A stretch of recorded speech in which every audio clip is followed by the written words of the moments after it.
من المظلومين ولعنة الدائمة على أعدائهم أجمعين من الآن إلى قيام يوم الدين.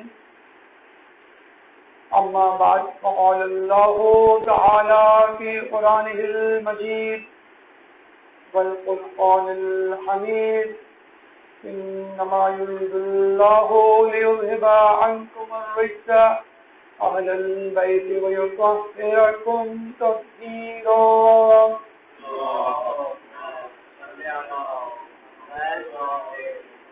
رب اشرح لي صدري ويسر لي أمري واحلل عقدة من لساني يفقهوا قولي.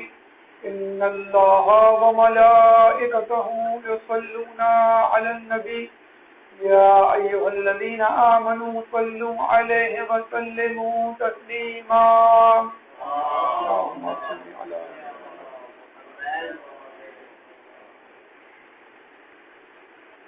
روایات معصومین میں آیا ہے کہ جو شخص امام حسین کے لیے مجالس برپا کرے گا خداوند قدوس اس کو 2000 حج اور 2000 عمرے کا ثواب دے گا. کوشش کیجئے کہ نہ صرف امام بارگاہوں میں، محافل میں اور مختلف اجتماعات میں محافل و مجالس کا اہتمام کریں، بلکہ خود اپنے گھروں میں بھی ان مجالس کا اہتمام کریں. اور ضروری نہیں کہ بہت زیادہ خرچہ کر کے ان مجالس کا اہتمام کیا جائے جو اکثر لوگ وجہ بتلاتے ہیں نہ کرنے کی. مختصر سے بجٹ میں، کم لوگوں میں اور عام کی نیاز میں بھی یہ کام کیا جا سکتا ہے. اور یہ بھی ممکن نہیں کہ ہر جمعرات ایک مجلس لگا دیجیے اور تمام گھر والے بیٹھ کے وہ مجلس سنیں شب جمعہ. اور گھر میں ہی آپ کوئی کھانا جو پکاتے ہیں ہر ہفتے مثلاً بریانی یا کوئی بھی سویٹ تقسیم کر دیں بچوں میں اور اس کا ایصال ثواب اپنے مرحومین کو دے دیں. ضروری نہیں کہ آپ شامیانے لگائیں، مناتے لگائیں، دیگے چڑھائیں. کم بجٹ میں بھی یہ کام ہو سکتا ہے. خداوند قدوس اور ائمہ طہار امام مظلوم آپ کی نیت دیکھتے ہیں، آپ کا پیسہ یا مال نہیں دیکھتے. درود پڑھتے محمد والے ماں.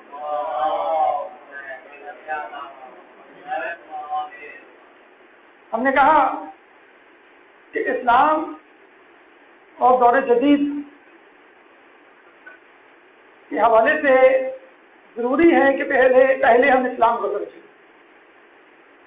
اس کے بعد دوسری نشست میں ہم دور جدید کی تعریف اور اس کے مختلف پہلوؤں کو سمجھنے گئے.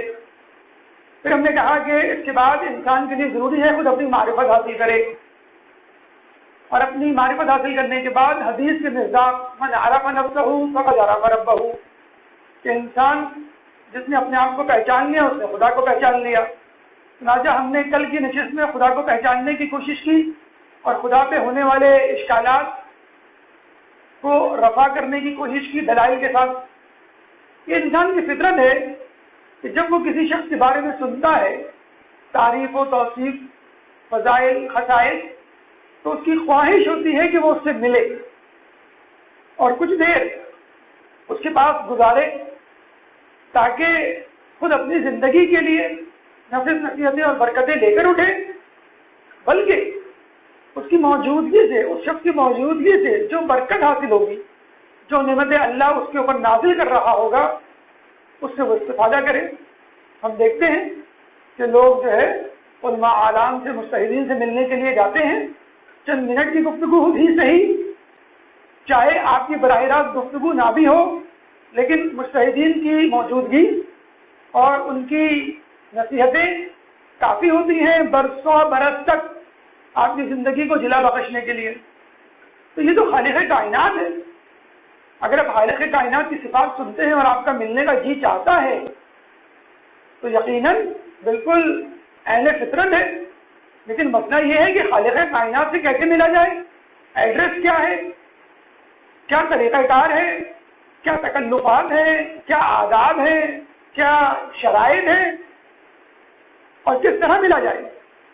بہت آسان سا فارمولہ ہے، بہت آسان سا کلیہ ہے جو مولا کائنات حضرت علی ابن ابی طالب نے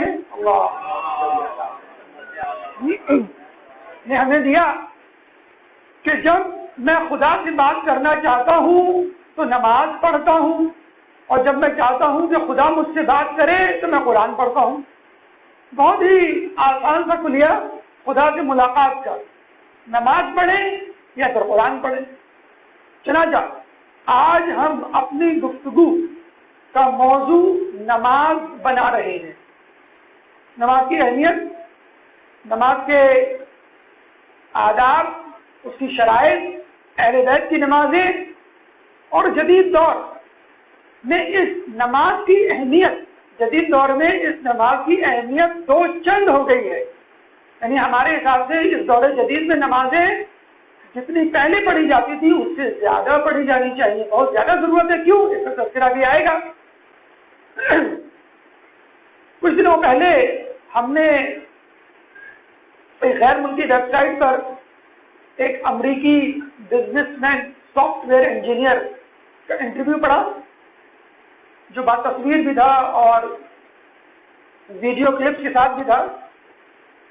تو وہ ایک انٹرپرینیور تھا، یعنی ایک کامیاب بزنس مین اور ایک کمرشل سافٹ ویئر کی کمپنی چلا رہا تھا. لیکن جو بات قابل غور ہے وہ یہ کہ فقط 24 سال کی عمر میں اس نے یہ مقام حاصل کر لیا. 24 سال میں ہمارا بچہ، ہمارا لڑکا اپنے کیریئر کی ابتدا نہیں تو کم از کم آخری مدتوں میں ہوتا ہے. ڈاکٹر ہو، انجینئر ہو، 25 سال 24 سال یہ لگ جاتے. 24 سال میں وہ ایک بڑی کمپنی کا مینیجر بن گیا، اونر بن گیا، مالک، سافٹ ویئر کمپنی کا مالک. اب انٹرویو کرنے والا اس سافٹ ویئر اونر، کمپنی کے اونر کے پاس گیا اور کہنے لگا کہ آپ نے اتنے کم وقت میں اتنی زیادہ، اتنی بڑی کامیابی کیسے حاصل کر لی؟ ذرا آپ اپنی کامیابی کا گر تو بتائیں. اس نے کہا میری کامیابی کا کوئی گر نہیں ہے، بس ایک روٹین ہے جو میں نے، میرے حساب سے میں نے برسوں سے اپنائی ہوئی ہے، اور اس روٹین پہ، اس ٹائم ٹیبل پہ میں سختی سے کاربند ہوں اور دن بھر بلکہ ہفتے بھر، سال بھر اس پہ کاربند رہتا ہوں. تو کیا روٹین ہے آپ کی؟ تو اس نے کہا میں روزانہ صبح 4 بجے اٹھ جاتا ہوں اور اٹھنے کے بعد 20 منٹ میڈیٹیشن کرتا ہوں. میڈیٹیشن یعنی آنکھ بند کر کے جامد و ساکت ہو کے تفکر کریں، آپ سوچیں اپنے بارے میں، اچھی باتوں کے بارے میں، خدا کے بارے میں، کسی کے بھی بارے میں، تمام غلط سوچوں کو نکال کر پازیٹیولی تھنکنگ کریں. 20 منٹ کی یوگا میڈیٹیشن کے بعد میں ایکسرسائز کرنے جم چلا جاتا ہوں. وہاں میں ایکسرسائز کرتا ہوں، پھر گھر واپس آتا ہوں، آفس جاتا ہوں اور روزانہ رات کو 10 بجے سو جاتا ہوں. اچھا، اس دوران اس نے یہ بھی بتایا کہ دیکھیں یہ میرا کمرہ ہے، یہ چیزیں ہیں، بڑا سادہ سا کمرہ، بڑی سادہ سی چیزیں، کم چیزیں. الماری کھولی، اب وہ کمپنی کا باس تھا. ہمارے یہاں اگر ایک شخص ایک عام مینیجریل پوسٹ پہ بھی ہو، اکاؤنٹنٹ کی بھی پوسٹ پہ ہو، تو اس کی الماری کپڑوں سے بھری ہوئی ہوگی، نت نئے فیشن سے اور مختلف قسم کے رنگوں سے، ٹائی، سوٹ، ساکس، کوٹ، شرٹ وغیرہ. تو انٹرویو لینے والا یہ دیکھ کے حیران رہ گیا کہ اس کی پوری الماری کالے کپڑوں سے بھری ہوئی تھی. ایک کپڑا کالے کپڑوں کے علاوہ نظر نہیں آیا اس کو، نہ سفید، نہ نیلا، نہ گرے، کوئی کپڑا نہیں. تو بڑا حیران ہوا کہ آپ اتنی بڑی کمپنی کے باس ہیں اور آپ کے پاس فقط چند کپڑے، وہ بھی کالے سارے. تو کہنے لگا کہ میں الماری کا دروازہ کھول کر 10 منٹ ضائع نہیں کرنا چاہتا کہ آج میں کون سا کپڑا پہنوں، کون سے رنگ کی ٹائی پہنوں، کون سے رنگ کی شرٹ پہنوں، پھر یاد کروں کہ یہ تو کل ٹائی میں نے کل پہن لی تھی، یہ پرسوں میں نے پہنی تھی شرٹ. تو میں ٹائم نہیں ضائع کرنا چاہتا اور اپنی توجہ اپنے کام پہ رکھنا چاہتا ہوں، بجائے اس کے کہ میں اپنی توجہ اپنے کپڑوں پہ رکھوں. مہاراج جب ہم نے یہ اسٹوری ایک نوجوان کو سنائی تو بڑا خوش ہوا کہ دیکھیں امریکن کیسے ترقی کر رہے ہیں. نوجوان سادہ زندگی گزار کے صبح سحر خیزی کر کے جلدی سو کر وغیرہ وغیرہ. ہم نے کہا ارے بھائی مجھے یہ بتاؤ یہ جو صبح 4 بجے اٹھنے کا طریقہ ہے کیا یہ نیا ہے؟ امریکہ میں ہے. آپ نجف چلے جائیے آپ کو سب افراد علماء طلباء 4 بجے بلکہ اس سے پہلے سے اٹھے ہوئے نظر آئیں گے. آیت اللہ نوری تبریزی 40 سال سے زیادہ نجف میں سب سے پہلے چراغ جلانے والے، فجر سے پہلے پہنچنے والے. آیت اللہ مارشی نجوی 40 سال سے قم میں نماز فجر سے پہلے ہر میں معصومہ قم کا روزہ کھولنے والے، بلکہ نماز جماعت شروع کروانے والے. ایک دن کہنے لگے میں اکیلا ہی نماز پڑھتا تھا، اس زمانے میں وہ حرم آباد نہیں ہوا تھا، تو میں نے سوچا کہ کاش یہاں نماز باجماعت شروع ہو جائے. چلے میں نے نماز ختم کی تو دیکھا میرے ساتھ ایک آدمی کھڑا ہوا نماز پڑھ رہا میرے ساتھ رکوع سجود. میں نے پوچھا اس سے، کہنے لگا بس میں نے آپ کے پیچھے نماز پڑھ لی، جماعت ہو گئی. جس دن سوچا جس نماز میں سوچا وہ نماز اللہ نے باجماعت کر دی. پھر ہم نے کہا بھائی تم 20 منٹ میڈیٹیشن میں لگاؤ گے 4 بجے اٹھ کر، 20 منٹ تم نماز شب کی 11 رکعت نہیں پڑھ سکتے. اگر ایک آدمی کو کہیں آپ نماز شب پڑھنے کا کتنی رکعت؟ 11 رکعت. لیکن اس کو آپ کہیں یوگا کرنا ہے 11 منٹ، میڈیٹیشن کرنا ہے 20 منٹ، وہ اس کے لیے تیار ہو جائے گا. جدت پسندی کے لیے تیار ہیں. اب وہی کام جو صدیوں سے چلا آ رہا ہے جس میں ثواب بھی ہے اور کامیابی بھی ہے، وہ کام کرنے کے لیے آپ تیار نہیں. مجھے بتائیے یہ کالے کپڑے، یہ عبا اور خواتین کا کالا لباس، یہ کیا سادگی کی علامت نہیں ہے؟ خواتین کے لیے کتنا آسان ہے کالی عبا کوٹ اسکارف پہن کے وہ نکل جائیں. ان کو ضرورت ہی نہیں ہے یہ سوچنے کی کہ ہم جو ہے آج کون سا جوڑا پہن کے جائیں. آج تیسری مجلس ہے، 3 دن سے ایک ہی ڈریس پہن کے جا رہے ہیں. اب تو دکانداروں نے کہنا شروع کر دیا کالی عید آ گئی، محرم کے برانڈز آ گئے، 10 جوڑے خریدے جاتے ہیں بعض اوقات. پہلی مجلس کا جوڑا، دوسری مجلس کا جوڑا، تیسری مجلس کا جوڑا. اسی طرح مرد حضرات کیا سفید کپڑے پہن کر، جو کہ سنت ہے مستحب ہے سفید کپڑے پہننا، کام نہیں چلا سکتے. ضروری ہے نیلے پیلے اورنج رنگ کے یا مختلف نوع کپڑے پہن کر اپنا وقت 10 منٹ یا 15 منٹ الماری کے سامنے ضائع کرنا. KFC کا جو اونر ہے، آپ نے دیکھا ہوگا اس کی پکچر لگی نہیں ہوتی ہے، ویکیپیڈیا پہ جا کے پڑھیے. اس KFC کا اونر کتنا ملینر بلینر ہوگا. اس کے بعد آپ کو معلوم ہے کتنے جوڑے ہیں؟ 2 جوڑے. آپ کہیں گے لانا تو ایسے KFC کے اونر پہ، ریسٹورینٹ کے اونر پہ اتنے بڑے مقام پر پہنچ کے 2 جوڑے. اچھا یہ بھی دیکھیے 2 جوڑے ہیں اور دونوں سفید. کہیں اتنا بڑا بیوقوف تو میں نے دیکھا نہیں. ہم اگر 2 کلر کے ایک ہی جوڑے لے آئے تو ہم کیا افسوس کرتے؟ اگر ایک جوڑا فرض کر لیں سفید میرے پاس موجود ہے، کوئی مجھے تحفے میں دوسرا سفید دیتا، میں کیا کہوں گا؟ ارے یار سفید مل گیا، لوگوں کو پتہ کر چلے گا کہ میرے پاس 2 جوڑے. لوگوں کو بتانا ہے ہمارا جو مقصد زندگی ہے، لوگ کیا کہیں گے. سب سے پہلے یہ ذہن میں آتا ہے 2 جوڑے ہیں اس کے پاس، ایک گرمیوں میں پہننے کے لیے، ایک سردیوں میں پہننے کے لیے. گرمیوں میں پہننے کے لیے ہلکا جوڑا، سردیوں میں پہننے کے لیے ذرا موٹا جوڑا. تو وہ امریکہ جن کو آپ گالیاں دیتے ہیں، ضروری نہیں کہ سب کے سب فاسق و فاجر رہ رہے. وہاں پہ ایسے سادہ زندگی گزارنے والے، کامیاب زندگی گزارنے والے. بس مسئلہ کیا ہے، اسلام کی ڈور ان کے ہاتھ میں نہیں آئی. وہ بیچارے اسلام کو سمجھ نہیں سکے. پر اس میں سب سے بڑا قصور خود مسلمانوں کا ہے. مسلمان دشمنوں کا بعد میں خود مسلمانوں کا ہے. مجھے بتائیے کربلا برپا کرنے میں کیا کافروں کا قصور تھا؟ مسلمان ہی تو تھے جنہوں نے کربلا برپا کی، جو امام حسین کے سامنے آئے. خلافت کو اہل بیت سے دور رکھنے والے کون تھے؟ اپنے مسلمان ہی تو تھے، بنو امیہ بنو عباس، اس سے پہلے کے لوگ کہ جو اہل بیت پر مظالم ڈھاتے رہے. بہرحال کہنے کا مقصد یہ ہے کہ جب ہمارے پاس اسلام نے ایک طریقہ کار، ایک روٹین، اٹھنے بیٹھنے سونے کا وضع کر دیا ہے، تو کیوں نہ ہم اس سے فائدہ اٹھائیں، کامیاب زندگی گزاریں اور آخرت میں جنت بھی کمائیں بیٹھے بٹھائیں. تو دوستو آج ہمیں اس نماز سے بات کرنی ہے جس کے لیے اللہ تعالیٰ قرآن میں 500 سے زیادہ مقامات پر تاکید کرتا ہے.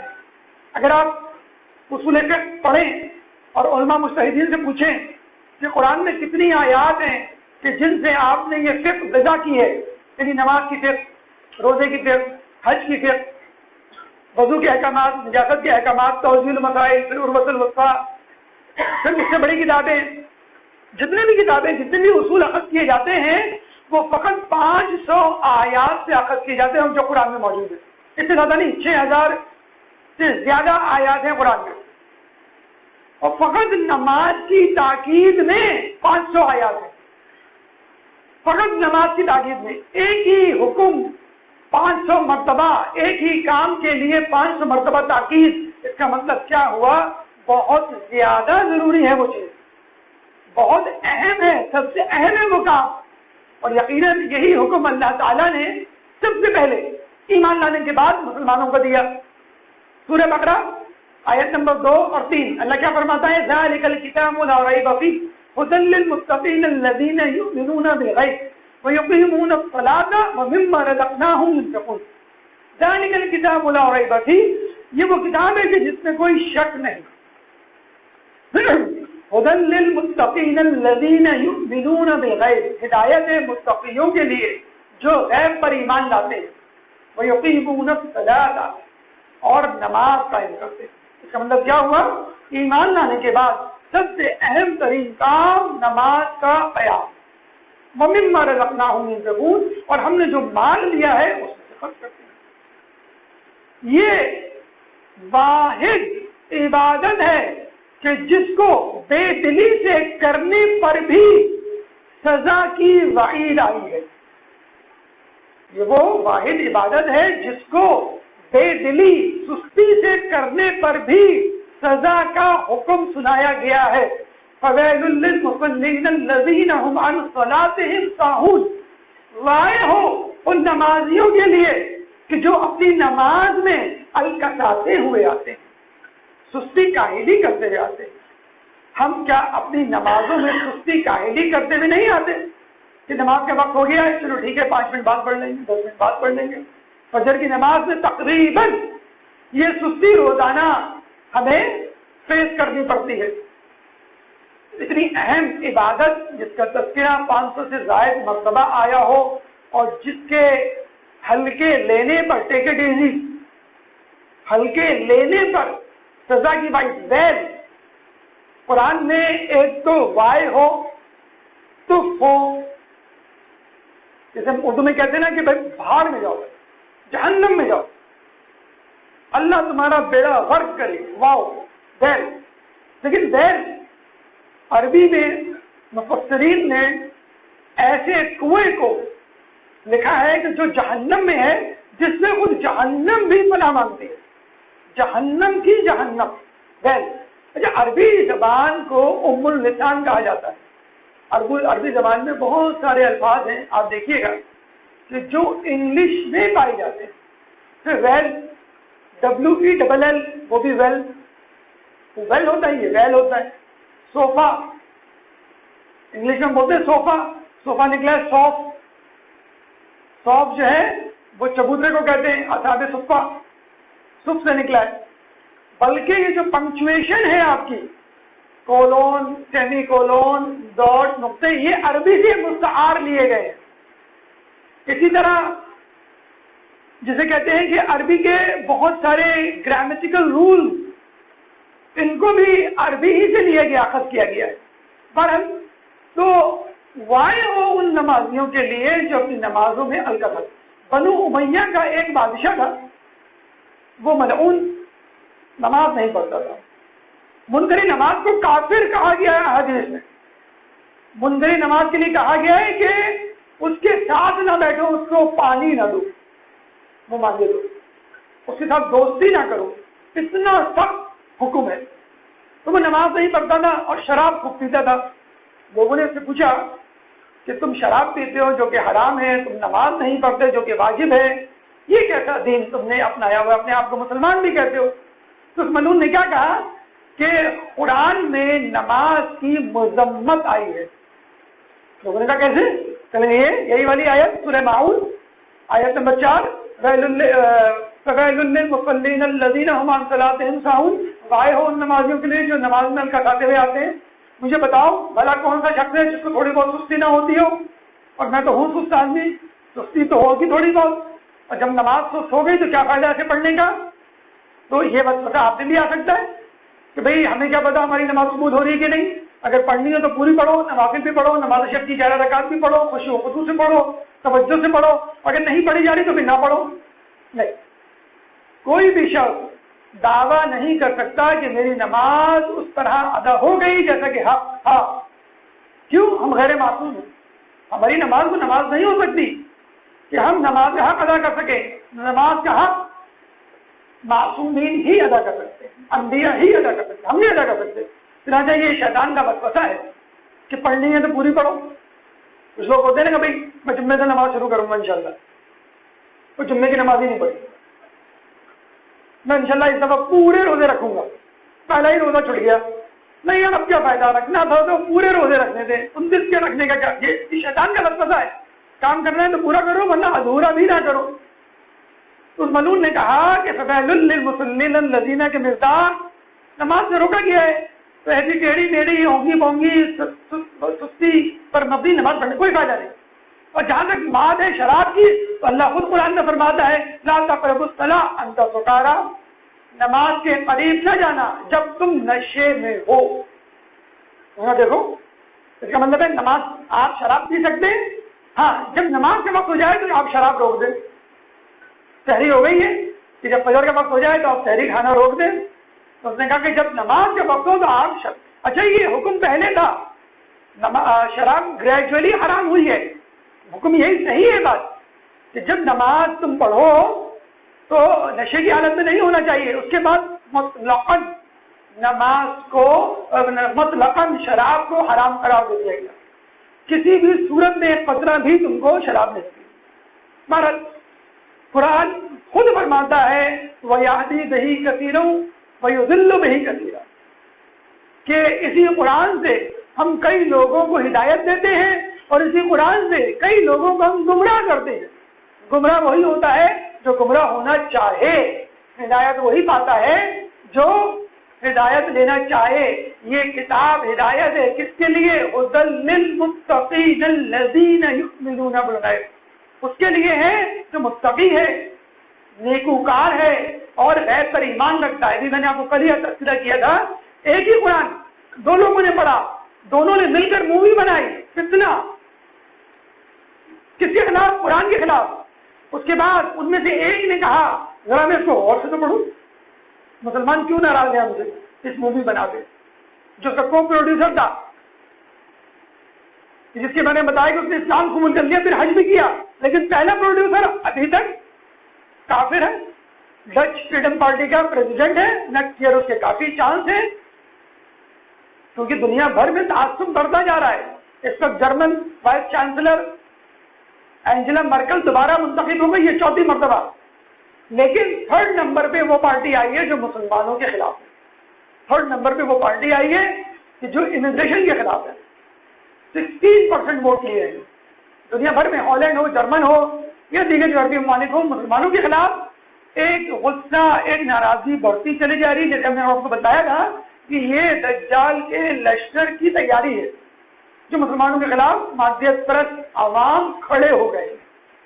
یہ قرآن کا احوال نماز کے لیے۔ اب آئیے اہل بیت کی طرف چلتے ہیں اور دیکھتے ہیں وہ قرآن کی آیات پر عمل کرتے ہوئے اس نماز کو کیسے ادا کرتے ہیں۔ رسول اکرم صلی اللہ علیہ وآلہ وسلم فرمایا کرتے ہیں کہ مجھے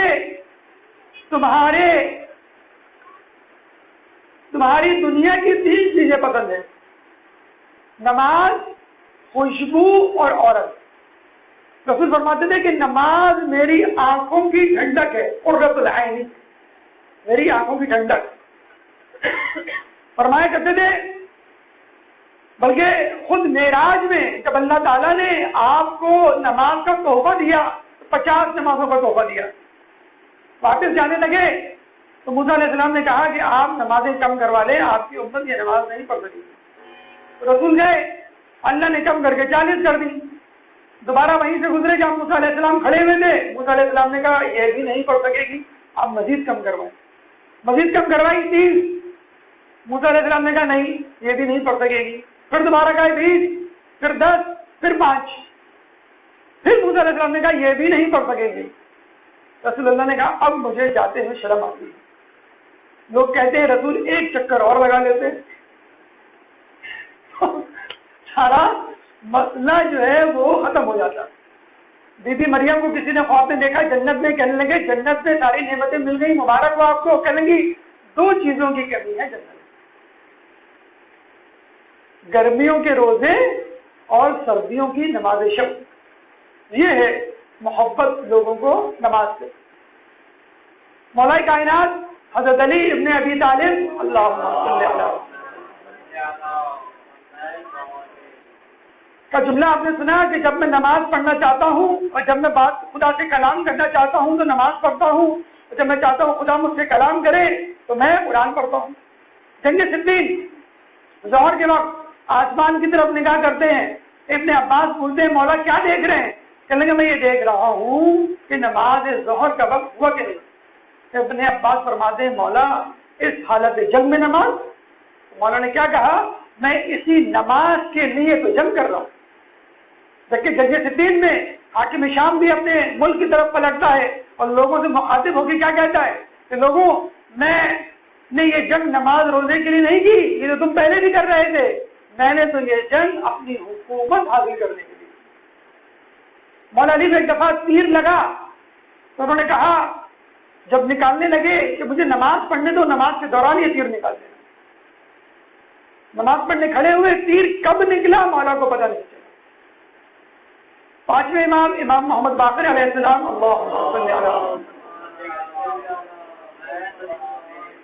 نماز پڑھنے کھڑے ہوئے, بچہ کنویں میں گر گیا, خوب چیخو پکار مچی, لیکن انہوں نے کوئی توجہ نہ دی. نماز خوشی و خضوع سے مکمل کی. لوگوں نے کہا کہ آپ نے آواز نہیں سنی, اتنی زیادہ شور پکار, آپ کا بچہ کنویں میں گر گیا ہے. امام نے اپنی انگلی کے اشارہ سے کنویں کی طرف دیکھا تو پانی کنویں کا اوپر آیا اور ان کا بچہ صحیح سلامت, جس نے اس کے لباس کو بھی تب نہیں کیا تھا, واپس ہو گیا. کیا مطلب کہ اگر تم اللہ کا کام کرو گے تو اللہ تمہارا کام کرے گا. 11ویں امام امام حسن عسکری علیہ السلام اللہم صلی علی. ایک دفعہ کوئی کام کر رہے تھے, کچھ تحریر لکھ رہے تھے, کچھ لوگ ملنے کے لیے آئے, قلم وہیں پہ چھوڑ کر نماز کے لیے اندر چلے گئے. واپس آئے تو قلم چل رہا تھا, تحریر آگے بڑھ رہی تھی. ہم نے جس اسٹوڈنٹ کو یہ واقعہ سنایا, دوسرے نے آ کے کہہ رہا ہے کہ آپ نے جو واقعہ سنایا تھا شاید غلط تھا. ہم نے کہا کیوں؟ کہنے کل ہم کام کر رہے تھے, ہوم ورک کرتے کرتے ہم نے قلم رکھ دیا. نماز ویسے اول وقت نماز نہیں پڑھتے, ہوم ورک جب نماز کا وقت ہونے والا تھا تو ہوم ورک لے کے بیٹھ گئے. جیسے تھوڑا سا ہوم ورک کیا, نماز کا وقت فوراً رکھ دیا. نماز بڑی طویل پڑھی, سارے نوافل, ساری راغبات, ساری زیارتیں, اور آئے بالکل کہ بس اب تو اللہ نے ہوم ورک کر دیا ہوگا. دیکھا تو ہوم ورک وہیں کا وہی. پریشان بھئی مولانا صاحب نے یہ کیسا واقعہ سنایا تھا, ہمارے امام کا تو جو ہے وہ ہوم ورک ہو گیا, ہمارا ہوم ورک نہیں ہوا. تو مولانا صاحب نے کہا کہ جب تمہاری نماز امام حسن عسکری علیہ السلام جیسی ہو جائے گی تو تمہارا ہوم ورک بھی اسی طرح مکمل ہو جائے گا. ایک درود پڑھ دیں محمد علیہ. اچھا, کچھ لوگ اشکال وارد کرتے ہیں کہ بھئی آپ لوگ فخر سے کہتے ہیں کہ مولا کے تیر لگا, مولا نے نماز پڑھی, تیر نکالے گیا, مولا کو پتہ نہیں چلا. یہ جو آیت ولایت ہے جس کو آپ علی کی فضیلت کے لیے, علی کی ولایت کے لیے سناتے ہیں لوگوں کو, سورہ مائدہ آیت نمبر 55, انما ولیکم اللہ ورسولہ والذین آمنوا الذین یقیمون الصلاۃ ویؤتون الزکاۃ وہم راکعون. یہ لوگوں بے شک تمہارا ولی اللہ, اللہ کا رسول اور وہ لوگ جو حالت رکوع میں زکات دیتے ہیں. تو تم لوگ کہتے ہو کہ فقیر آیا تھا, مولا رکوع میں تھے, رکوع میں ہاتھ بڑھایا, فقیر نے جو وہ انگوٹھی اتار لی انگلی سے. یہ بتاؤ مولا کو پتہ کیسے چلا؟ تمہارا مولا تو نماز پڑھ رہا تھا اور تم تو کہہ رہے تھے کہ تیر نکالنے تک کا پتہ نہیں چلا, اور یہاں سائل کا پتہ چل گیا. اب سنیے اس کا جواب. آپ کو آپ کے والد بلاتے ہیں کے بارے میں، تو جا میں جا، تو کہاں میں کہاں، وہ کہاں میں کہاں، اور عمل کے بارے میں، جنت دوزخ کے بارے میں، وہ جہاں ہم وہاں. مجھے کہتے ہیں نا میٹھا میٹھا حفظ، کڑوا کڑوا گھوسو. انعام دینے کی باری آئی تو قطار میں لگ کے کھڑے ہو گئے، اور جب جنگ کرنے کی باری آئی تو فرار ہو گئے. تو یہ طریقہ، یہ شیوا محبان اہل بیت کا نہیں، دشمنان اہل بیت کا ہے. درود پڑھنے محمد والے محمد.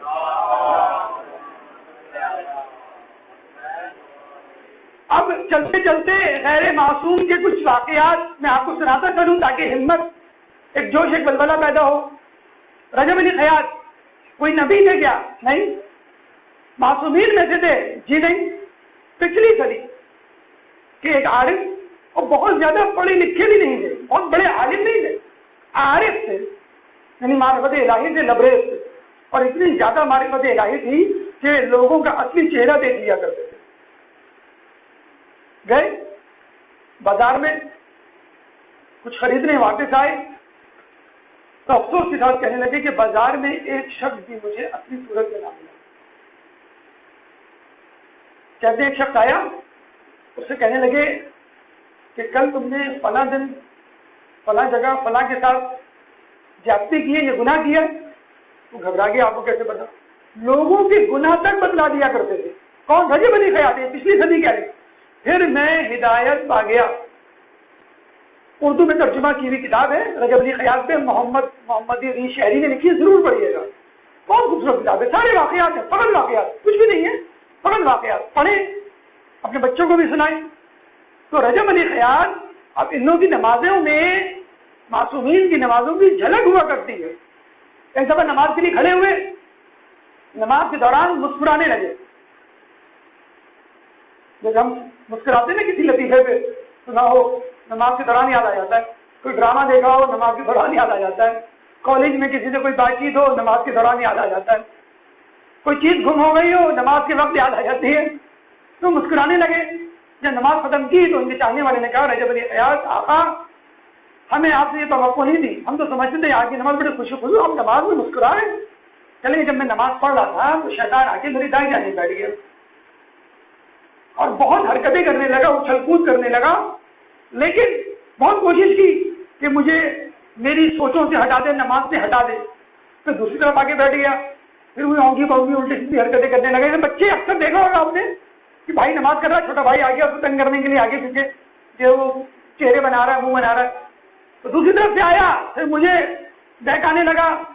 پھر الحمدللہ میں اپنی نماز میں آگے سے آیا، پیچھے سے آیا، دائیں سے آیا، بائیں سے آیا، لیکن مجھے میری نماز سے انحراف کرنے پر قادر نہ ہو سکا. غصے سے پیر پٹک کے چلا گیا. جب وہ جا رہا تھا تو میں مسکرانے لگا. یہ غیر معصوم، لیکن آپ دیکھیے کہ شیطان نظر آ گیا، اور شیطان بہکانے کے باوجود محمد حسن کا بتوائی اپنے استاد سے جب سبق حاصل کرتے ہیں عرفان کا، تو ان کو استاد کہتے ہیں کہ دیکھو، جیسے جیسے تمہاری معرفت بڑھے گی، خدا کی نعمتیں تم پر ظاہر ہوں گی، حجابات ہٹ جائیں گے.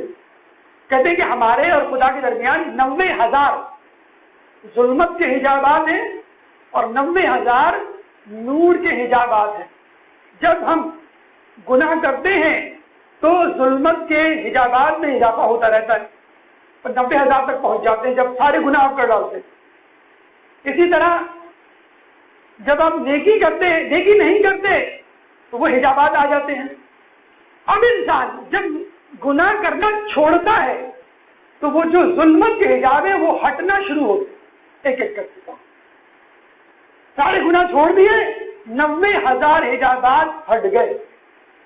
اس کے بعد جب ہم نیکیاں کرنا شروع کرتے ہیں تو نیکیوں کے الگ حجابات ہوتے ہیں. یعنی ایک نمبرنگ ہے، 180,000 پوائنٹ، 180,000 پوائنٹ آپ کو اسکور کرنے. اگر آپ نے اسکور کر لیے تو سارے حجابات ہٹ جائیں گے، آپ کو جنت دوزخ یہاں سے نظر آئی. معصومین کی نہیں بات کر رہا ہوں. اصحاب رسول میں کیا، اصحاب صفہ میں ایسے لوگ موجود تھے جو رسول کو آگے بتاتے تھے. تو محمد حسن طباطبائی کو اس کو ساتھ نے بتایا کہ دیکھو اب تمہارے ساتھ یہ ہوگا کہ تم جیسے جیسے معرفت کی منزل طے کرو گے، حجابات ہٹ جائیں گے، جنت دوزخ تمہارے سامنے آ جائے گی، جنت کی نعمتیں تم دیکھو گے۔ وہ بیٹھ گئے، ایک دفعہ نماز پڑھ رہے تھے تو جنت کی حور ان کے پاس آ کے بیٹھ گئی، پھر دائیں جانے، پھر اس کے بعد بائیں جانے پہ آ کے بیٹھ گئی، اس کے بعد غصے میں پیر پٹک کے چلی گئی۔ ہمارے ساتھ نماز میں اگر یہ ہو جائے، فقط خیال آ جائے تو ہم مسکرانا شروع کر دیں۔ تو وہ جنت کی حور جس کے بارے میں کہا جاتا ہے کہ اگر وہ دنیا میں اپنی زیارت کروا دے تو چاند سورج کی روشنی ماند پڑ جائے، چاند سورج کی روشنی۔ اس کا مطلب یہ نہیں ہے کہ جو دنیا کی عورتیں ہیں وہ ان کے مقابلے میں کچھ نہیں ہوں گی، ایسا نہیں ہے۔ رسول سے جب لوگوں نے پوچھا حوروں کی اتنی زیادہ تعریف سننے پر، تو رسول نے کہا کہ دنیا کی عورتوں کی نسبت یا مقابلہ حوروں کے درمیان بالکل ایسا ہی ہے جیسے کوئی لحاف اس کے اندر کا کپڑا اور باہر کا کپڑا، یا جیسے کوئی لباس اس کے اندر کا اور باہر کا۔ بہرحال اسی طرح ہمیں ایک واقعہ ملتا ہے آیت اللہ کا مجتہد کا، مجھے نام اس وقت نہیں یاد آ رہا، نماز شب میں اٹھے اور کہنے لگے اپنی زوجہ کو کہ مجھے ذرا چائے بنا دو۔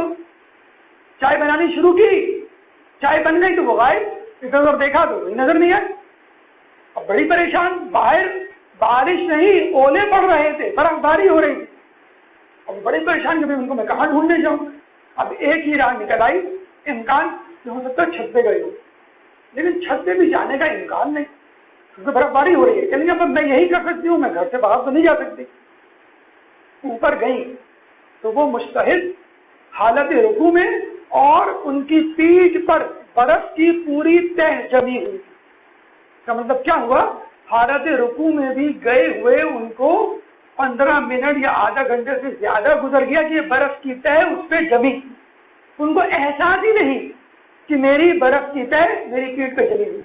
ابھی ہم نے آپ کچھ دنوں پہلے آپ سے تذکرہ کیا تھا بلو ویل گیم کا، جس میں ٹاسک دیا جاتا ہے بچوں کو کہ نمک رکھو، نمک کے اوپر برف کی تل رکھو اور تکلیف سہو اور برداشت کرو۔ ارے بھائی یہ الٹے سیدھے ویڈیو گیمز کے چیلنجز قبول کرنے سے بہتر ہے اللہ کا چیلنج قبول کرو۔ سردیوں میں فجر میں اٹھ کر اگر پانی نہیں دستیاب ہے، گرم ٹھنڈے پانی سے وضو کر کے نماز پڑھو، اس میں جو لطف آئے گا وہ گرم پانی سے یا آرام دہ جگہ پر نماز پڑھنے سے نہیں آئے گا۔ تکلیف میں نہ ڈالیں، لیکن اگر مجبوری ہو تو کوئی بات نہیں۔ مولا فرماتے ہیں کہ انسان کو سب سے زیادہ اجر اس نیکی کا ملتا ہے کہ جس نیکی کے لیے اس کو اپنے نفس کو تیار کرنا پڑے۔ جبھی کہا گیا ہے کہ گرمیوں کے روزے اور سردیوں کی نماز پھر درود پڑھ دے محمد والے محمد۔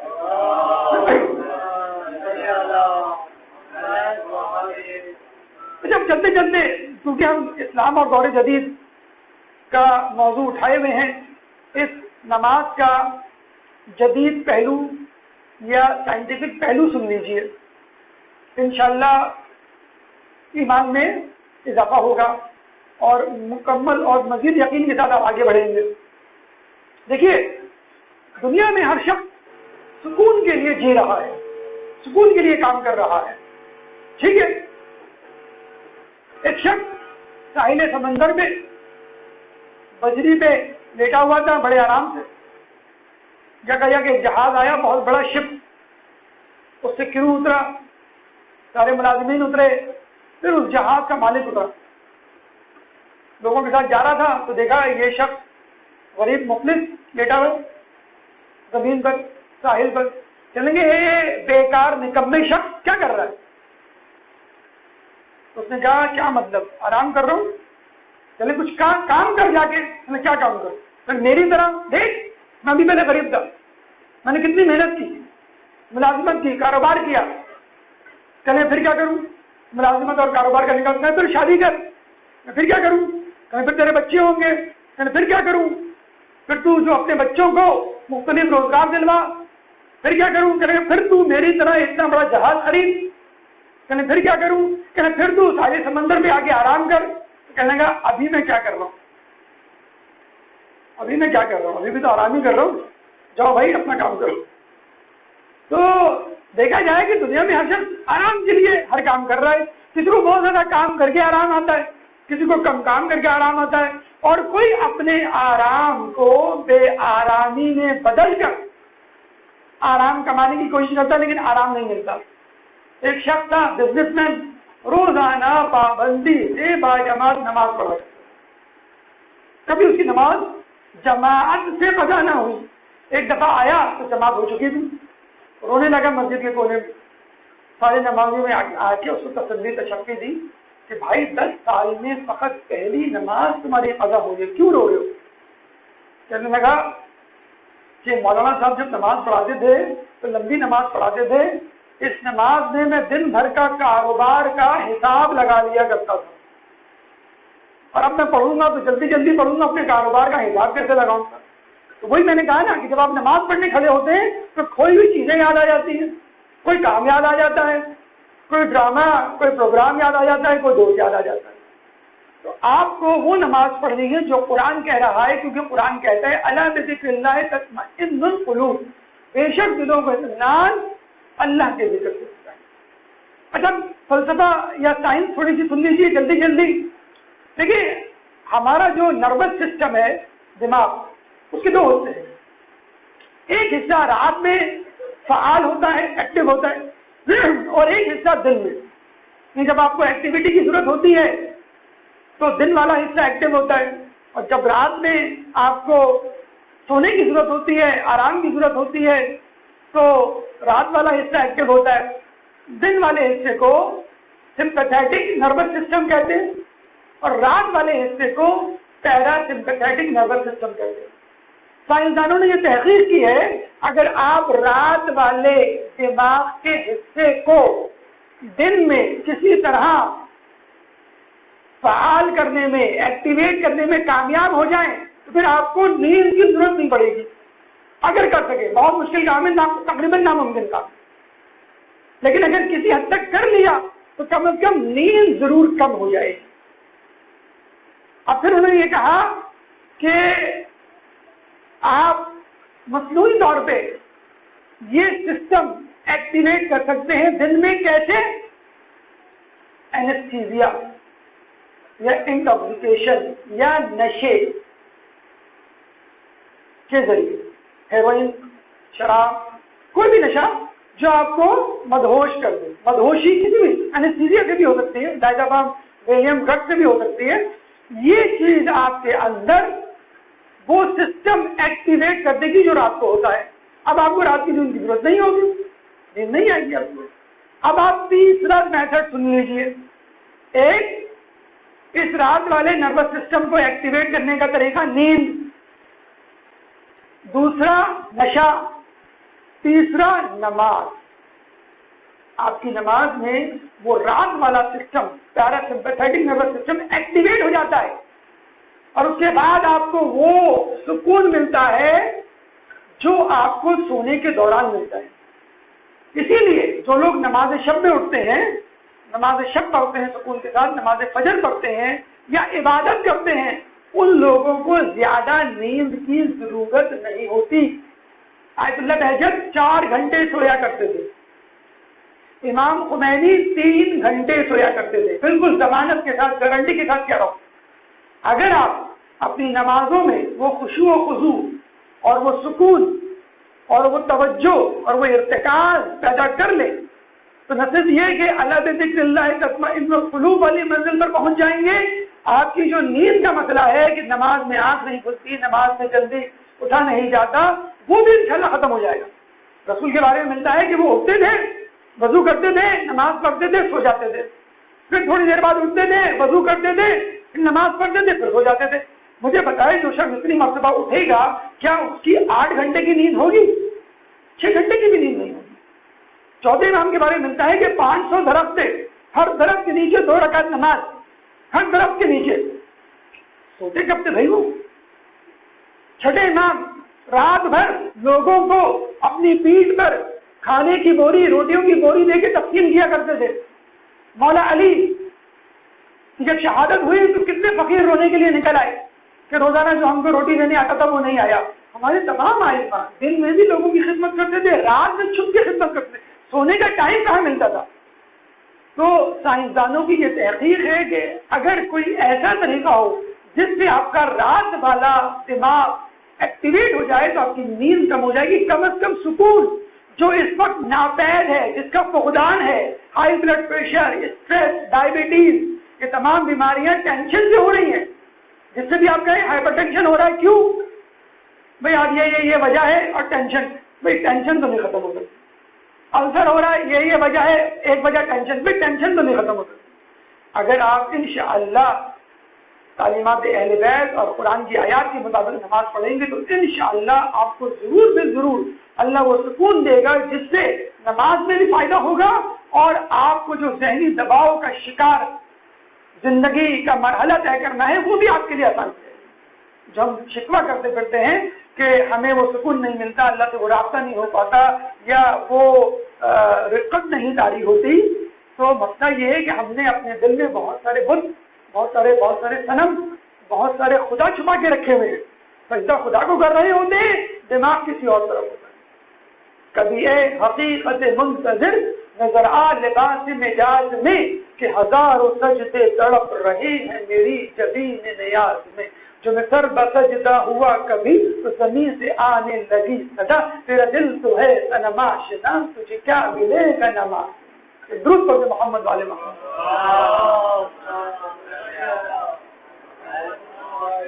میرے دوستوں، اسی نماز کو بچانے کے لیے اور اسی نماز کی بقا کے لیے امام حسین علیہ السلام نے کربلا کا رخ کیا، اور کربلا میں جہاں قربانی نوجوانان بنی ہاشم نے دی، وہاں پر اہل بیت کی ماؤں نے بھی، بلکہ دیکھا جائے تو زیادہ کریڈٹ ماؤں کو جاتا ہے، کیونکہ اگر انسان کے دل میں کوئی ڈر یا خوف پیدا ہوتا ہے تو ماں کی محبت، باپ کی محبت آڑے آ جاتی ہے۔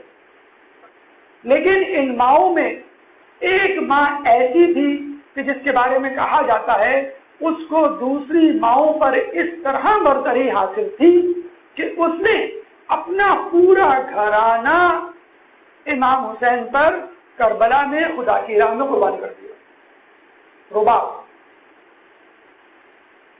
رباب کے بارے میں کہا جاتا ہے کہ آپ نے کربلا میں فقط اپنا شوہر قربان نہیں کیا، آقا حسین اپنی بیٹی سکینہ بھی قربان کیا، اپنا بیٹا علی اصغر بھی قربان کیا۔ رباب وہ ہستی ہے کہ جس کے بارے میں امام حسین برملا لوگوں کے سامنے کہا کرتے تھے کہ جس گھر میں رباب یا سکینہ نہ ہو وہاں میرا دل نہیں لگتا۔ میں اور آپ اگر اپنی بیوی کی تعریف بڑے مجمع میں کریں تو کتنی شرمندگی ہوتی ہے، لیکن یہ سنت رسول ہے۔ جب بیوی حضرت خدیجہ الکبریٰ جیسی ہو، جب بیوی رباب جیسی ہو، تو مرد اپنی بیوی کی تعریف کیے بغیر رہ نہیں سکتا۔ اور پھر ہم دیکھتے ہیں کہ یہ رباب جب کربلا میں جاتی ہیں تو کس طرح کربلا کی تکالیف کو برداشت کرتی ہے۔ کربلا کے واقعے کے بعد تمام ماؤں کی آزمائشیں، زحمتیں، دقتیں ختم ہو گئیں، لیکن رباب کی زحمت دقت چلتی رہی۔ کیوں کہ رباب نے جب آقا حسین کے لاشے کو جلتی دھوپ میں تپتی ریت پر دیکھا تھا تو قسم کھا لی تھی کہ میں آج کے بعد سائے میں نہیں بیٹھوں گی۔ اس کے بعد سردی ہو یا گرمی ہو یا بارش کا موسم ہو، رباب کو کسی نے چھت کے نیچے نہیں دیکھا۔ مدینے میں ایک دفعہ اتنی سخت بارش ہوئی کہ آقا زین العابدین کو کہنا پڑا میں آپ کو بطور امام حکم دیتا ہوں کہ آپ اندر تشریف لے آئے۔ اور رباب نے جب آنے کا قصد کیا امام کے حکم کی اطاعت کرتے ہوئے تو اسی وقت آپ کی روح آپ کے جسم سے پرواز کر گئی، گویا آپ کی قسم بھی اللہ نے پوری کر دی اور امام کی نافرمانی بھی نہیں ہونے پائی۔ شب عاشور آتی ہے، امام حسین اصحاب کا امتحان لینے کے بعد بیویوں کے خیموں کا رخ کرتے ہیں۔ ہر بیوی کے خیمے میں گویا خوشی کے شادیانے ہیں، خوشیاں منائی جا رہی ہیں۔ بی بی زینب اور محمد کو سامنے بٹھا کے کہہ رہی ہیں کہ دیکھو تم جعفر طیار کے پوتے ہو، تم حیدر کرار کے نواسے ہو، کل تمہیں میدان کربلا میں قربانی دینی ہے۔ لیلا اپنے سامنے علی اکبر کو بٹھا کے کہہ رہی ہیں کل تمہیں کربلا میں قربانی دینی ہے۔ ام فروا قاسم کو سامنے بٹھا کے کہہ رہی ہیں کل تمہیں کربلا کے میدان میں قربانی دینی ہے۔ چلتے چلتے آقا حسین جب رباب کے خیمے کے پاس پہنچے تو دیکھا رباب کے خیمے کے اندر سے گریے کی آواز آ رہی ہے۔ امام حسین گھبرا کے خیمے کے اندر گئے، ارے کیا ہوا رباب، کیا علی اصغر مر گیا؟ 3 دن کا بھوکا پیاسا ہے، میرے علی اصغر کو کیا ہوا؟ رباب نے کہا کہ مولا میں جب سے اس گھر میں آئی ہوں اپنے آپ کو بہت خوش نصیب سمجھتی رہی ہوں، اللہ نے مجھے اولادیں بھی دی ہیں، لیکن میں دیکھ رہی ہوں تمام بیویوں کے پاس ایسی اولادیں ہیں جو کل جب ہماری بیوی فاطمہ الزہرا سے ملاقات کریں گی تو اپنی اپنی قربانیاں پیش کریں گی، میں کیا قربانی پیش کروں؟ ان اولادوں میں ایک لڑکی ہے، تو کہنا لڑکی ہونے کے سبب وہ میدان جنگ میں نہیں جا سکتی، ایک لڑکا ہے علی اصغر اتنا چھوٹا کہ گھٹنوں کے بل بھی نہیں چل سکتا۔ میں کہوں شہزادی کل صبح عاشور تو ہونے نہیں دیجیے، آپ دیکھیے گا آپ کا ششماہ ایسا جہاد کرے گا کہ لوگ عباس کے جہاد کو بھول جائیں گے، لوگ علی اکبر کے جہاد کو بھول جائیں گے۔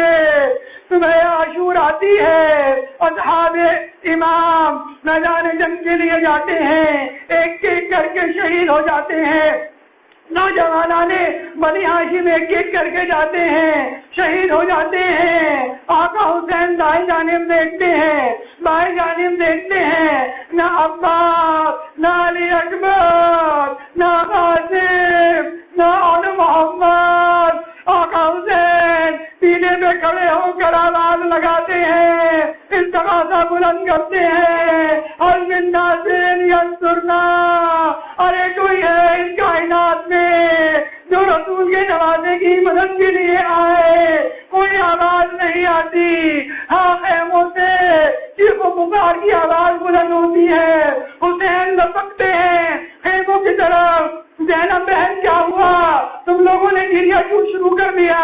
ارے میں ابھی زندہ ہوں۔ زینب کہتی ہے بھیا حسین جب آپ استغاثہ بلند کر رہے تھے تو گہوارے میں علی اصغر نے اپنے آپ کو زمین پر گرا دیا، گویا کہہ رہا ہو اب بابا حسین ابھی استغاثہ بلند نہ کیجیے، ابھی آپ کا ایک سپاہی زندہ ہے۔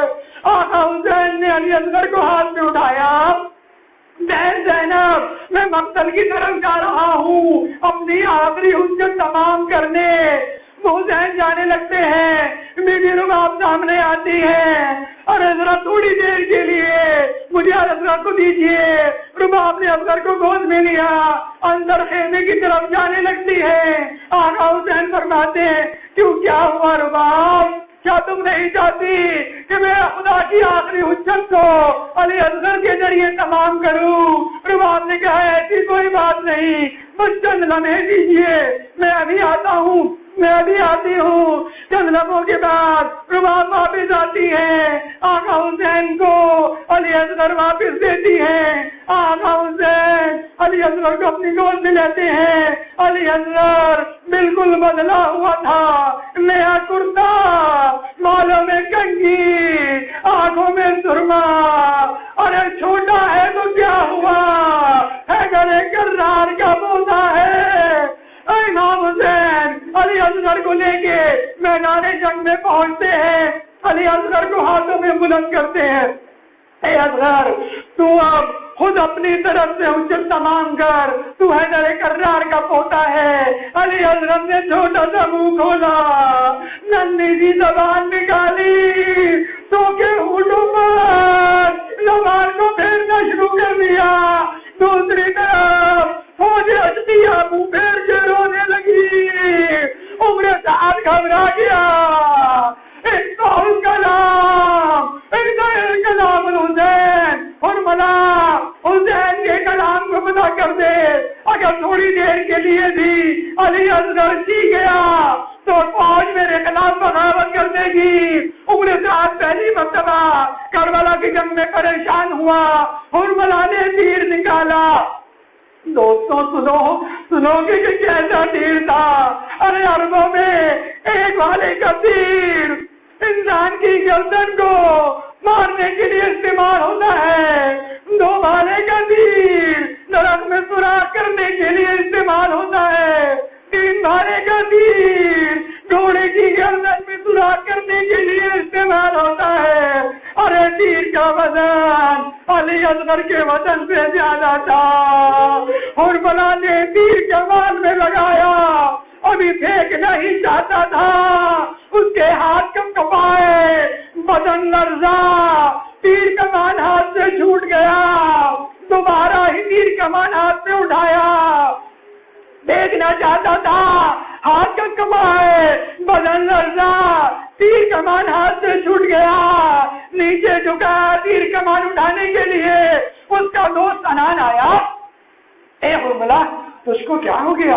اگر کوئی مجھ سے پوچھے کہ عرب میں بہترین تیر انداز کون ہے تو میں تیرا نام لوں، اگر کوئی پوچھے عرب میں بہترین بہادر کون ہے تو میں تیرا نام لوں۔ ارے لعنت ہو تجھ پر، تو ایک بچے سے ڈر گیا۔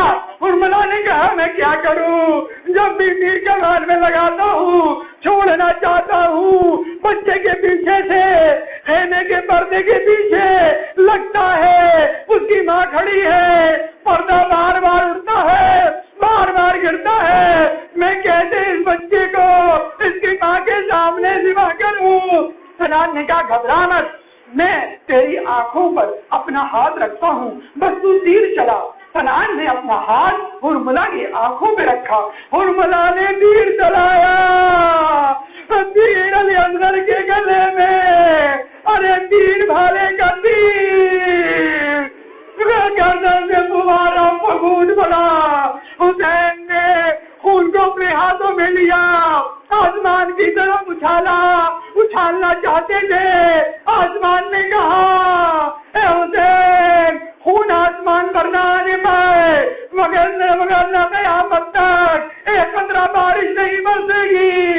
حسین نے خون زمین پر ڈالنا چاہا، زمین سے آواز آئی اے حسین خبردار خون زمین میں نہ آنے پائے، ورنہ قیامت تک سبزہ نہیں اگے گا۔ انکار آسماں کو ہے راضی زمین نہیں، اصغر تیرے خون کا ٹھکانا کہیں نہیں۔ حسین اپنے ہاتھوں میں وہ خون لیتے ہیں، چہرے پر مل لیتے ہیں، اور میں اسی خون سدا چہرے کے ساتھ نانا رسول کے سامنے آؤں گا، دیکھو نانا تمہاری امت نے میرے علی اصغر کو شہید کر دیا۔ حسین لاجو لے کر خیمے کی طرف جاتے ہیں، واپس آتے ہیں، پھر جاتے ہیں، پھر واپس آتے ہیں۔ ارے میں یہ لاشا کس طرح رباب کو دکھاؤں گا۔ انا للہ و انا الیہ راجعون، رضا بقضائہ و تسلیما لامرہ۔ خیمے کی طرف جاتے ہیں، رباب جب علی اصغر کو دیکھتی ہے،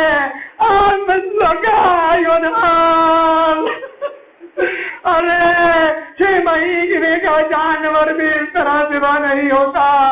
حسین لاجے کو خیمے کے پیچھے لے جاتے ہیں، تلوار سے ننھی سی قبر کھودتے ہیں، علی اصغر کو دفنا دیتے ہیں۔ اگلی صبح 11 محرم ہوتی ہے، سروں کو جمع کیا جاتا ہے، عمر سعد ملعون کہتا ہے اے شمر اس میں ایک سر کم ہے، علی اصغر کا سر پتا وہ سر کہاں ہے؟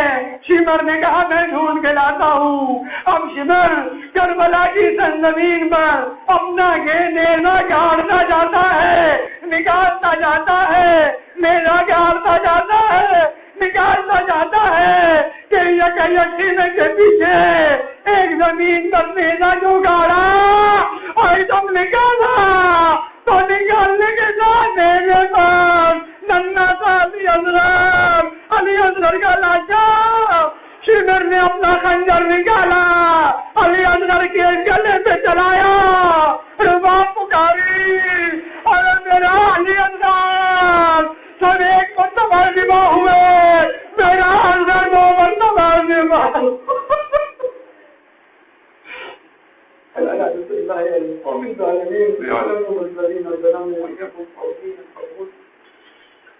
پروردگارہ ہماری حقیقی عبادت کو اپنی بارگاہ میں قبول کرنا، ہمیں اپنی نمازوں کی حفاظت کرنے کی توفیق عطا کرنا، ہماری نمازوں میں خشوع و خضوع پیدا کرنے کی توفیق عطا کرنا، ہماری نمازوں کو اہل بیت کی تعلیمات کے مطابق استوار کرنے کی توفیق عطا کرنا، ہماری نمازوں کو قبول کرنا، جو بے روزگار ہیں ان کے روزگار میں اضافہ کرنا، جو روزگار ہیں ان کو حلال روزی عطا کرنا، ہمارے نوجوانوں کو تعلیمات اہل بیت پہ عمل کرنے کی توفیق عطا کرنا، ہماری بہنوں کو ہماری ماؤں کو حجاب کرنے کی توفیق عطا کرنا۔ اے اللہ دشمنان دین دشمنان اہل بیت کو نیست و نابود فرما، اے اللہ آل سعود کو نیست و نابود فرما، اے اللہ امام کے ظہور میں تعجیل فرما اور ہمیں ان کے جانبداروں ان کے اعمال میں شامل فرما۔ ربنا تقبل منا انك انت السميع العليم وتب علينا انك انت التواب الرحيم برحمتك يا ارحم الراحمين۔